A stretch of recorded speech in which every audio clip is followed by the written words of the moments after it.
Bearing false accusations, അതായത് തെറ്റായ കുറ്റപ്പെടുത്തലുകൾ. അതെന്തുകൊണ്ട് ചോദിച്ചെന്നറിയാം. Sometimes people may spread lies, ഒരു ശുദ്ധ നുണ അങ്ങ് പറഞ്ഞങ്ങ് പരത്തും.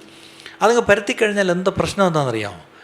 Sometimes you may be forced to stay silent even the god will defend you. ദൈവം എന്നെ ഡിഫെൻഡ് ചെയ്യുമെന്ന് അറിയാം, പക്ഷേ എനിക്കെതിരെ ഇങ്ങനെയൊക്കെ പറയുമ്പം മിണ്ടാതെ വായ് പൂട്ടി ഇരിക്കേണ്ടി വരുന്നു. അതാണ് വലിയ പ്രശ്നം. പ്രത്യേകിച്ച് ഇപ്പോൾ ഈ സോഷ്യൽ മീഡിയയൊക്കെ വളരുന്ന കാലത്ത് ഒരു സോഷ്യൽ മീഡിയയിൽ ഒരു സാധനം ആരെങ്കിലും ഒന്ന് കയറ്റി വിട്ടാൽ മതി, അതങ്ങ് പോവും അല്ലേ? കാറ്റടിച്ച് അതങ്ങ് ഇല്ലെങ്കിൽ തൂവൽ പറന്നു പോകുന്ന പോലെ അങ്ങ് പോവും, ലോകമെമ്പാടും അങ്ങ് പരന്നു പോകും. പക്ഷേ ഇതിനെല്ലാം കയറി ഉത്തരം പറയാൻ പറ്റും, ഇതിനൊക്കെ ന്യായം പറയാൻ പറ്റും, ഇതിനൊക്കെ കയറി വിശദീകരണം കൊടുക്കാൻ പറ്റുമോ? ഒന്നും പറ്റത്തില്ല.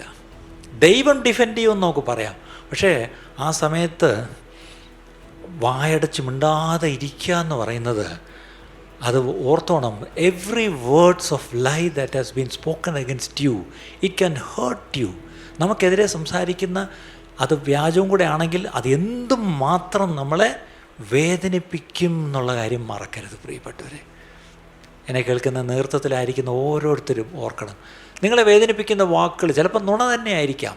അത് പറയുമ്പോൾ ആ വാക്കുകൾ, ആ പരാമർശങ്ങൾ ഒത്തിരി നിങ്ങളെ വേദനിപ്പിക്കും. ദൈവം നിങ്ങളെ ഡിഫെൻഡ് ചെയ്യും, പക്ഷെ നിങ്ങൾ വായടച്ചിരിക്കേണ്ടി വരുന്ന ഒരു അവസ്ഥ, അത് വളരെ സങ്കടമാണ്.